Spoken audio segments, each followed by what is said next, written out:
जय श्री राम। श्रोताओं, आज की कथा हमें कैलाश पर्वत की उस अद्भुत गुफा में ले जाएगी जहां स्वयं भगवान महादेव माता पार्वती को एक ऐसा रहस्य सुनाते हैं जिसे सुनकर स्वयं देवता भी चकित हो जाते हैं। यह रहस्य है राम नाम की महिमा। कथा है, एक बार माता पार्वती बड़ी ही कोमल भाव से भगवान शंकर से पूछती है। पार्वती बोली, स्वामी, आप तो समस्त देवताओं के देव हैं।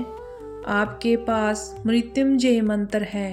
आप स्वयं काल के भी स्वामी हैं। फिर भी मैं देखती हूँ कि आपके अधरों पर हमेशा एक ही नाम रहता है, राम। आप निरंतर राम राम क्यों जपते हैं? क्या राम नाम इतना महान है कि वह स्वयं शिव से भी ऊपर है? शिव मुस्कुराते हुए, देवी, तुम्हारा प्रश्न अत्यंत गढ़ है। आज मैं तुम्हें वह रहस्य सुनाऊंगा जो युगों युगों तक छिपा रहा। सुनो पार्वती, यह संपूर्ण ब्रह्मांड अनगिनत शक्तियों से भरा है। ऋषियों ने अनेक मंत्र खोजे, गायत्री, मृत्युंजय, विष्णु सहस्त्र नाम, परंतु इन सब में जो सर्वोच्च है वह है राम नाम। और इसी कारण मैं निरंतर राम नाम का जप करता हूँ। शिवजी आगे कहते हैं, देवी, एक बार नारद ने मुझसे यही प्रश्न किया था। तब मैंने उससे कहा था, सहस्त्र नाम तुल्यम राम नाम बराण, अर्थात हजारों नामों के जप के बराबर केवल एक बार राम नाम का जप है। सोचो पार्वती, जहाँ विष्णु के सहस्त्र नामों में अनगिनत बार राम आता है, तो क्या यह सिद्ध नहीं होता कि राम नाम ही सबसे महान है? पार्वती आश्चर्य से, स्वामी, पर ऐसा क्यों? राम नाम में ऐसी कौन सी शक्ति है जो उसे महामंत्र बना देती है? शिव बोले, देवी, राम नाम छोटा है, केवल 2 अक्षरों का, रा और म, परंतु इसकी शक्ति अनंत है। रा अक्षर अग्नि का प्रतीक है जो सारे पापों को जला देता है।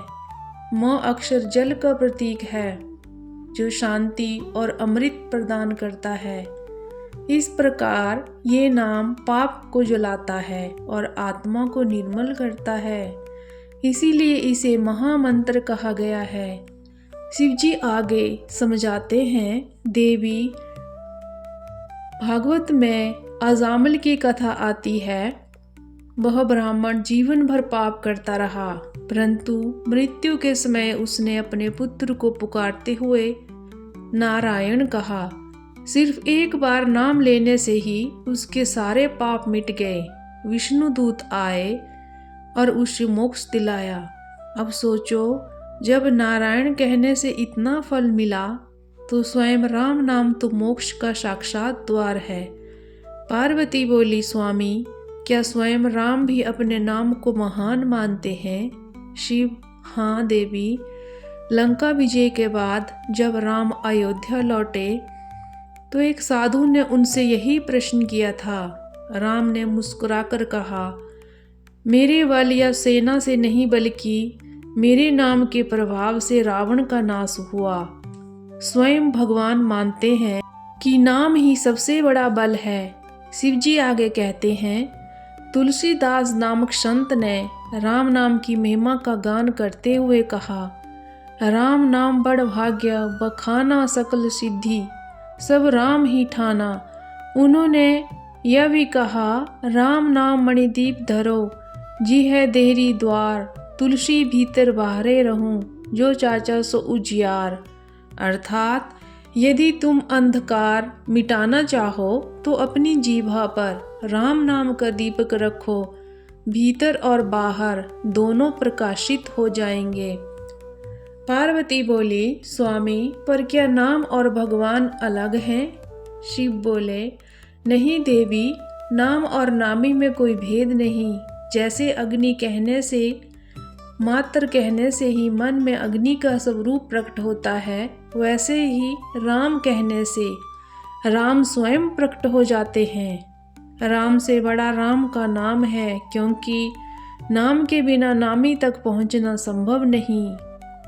शिव आगे कहते हैं, देवी, मनुष्य जीवन भर अनगिनत पाप करता है, कभी वाणी से, कभी कर्म से, कभी मन से। उन सबको धोने का केवल एक उपाय है, राम नाम। गरुड़ पुराण कहता है, राम नाम स्मरण मात्र से असंख्य जन्मों के पाप नष्ट हो जाते हैं।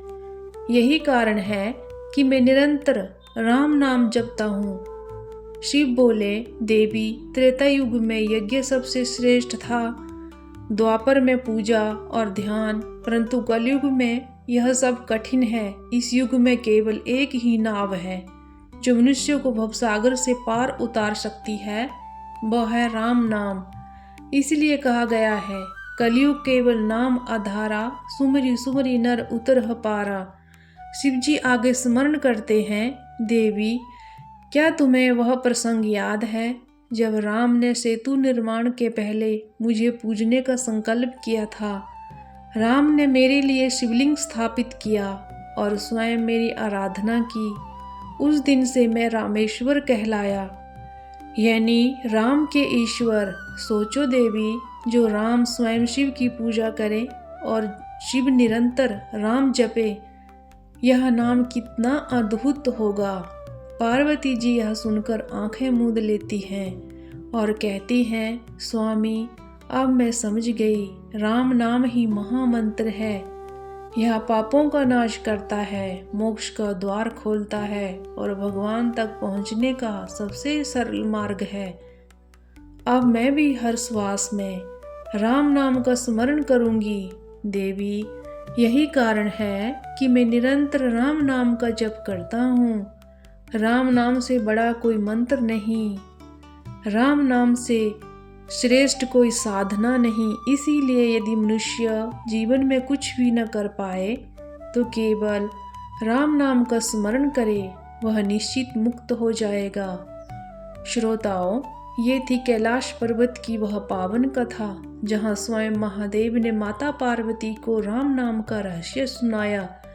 इस कथा से हमें यही शिक्षा मिलती है, राम नाम ही महामंत्र है। यही हमारे संसार के दुखों से मुक्त करेगा, यही हमें मोक्ष दिलाएगा। तो आइए हर श्वास में, हर क्षण में राम नाम का जप करें। जय श्री राम, हर हर महादेव। श्रोताओं, आपको हमारी वीडियो अच्छी लगी हो, हमारे चैनल को सब्सक्राइब कीजिएगा, लाइक कीजिएगा और कमेंट में जय श्री राम जरूर लिखिएगा।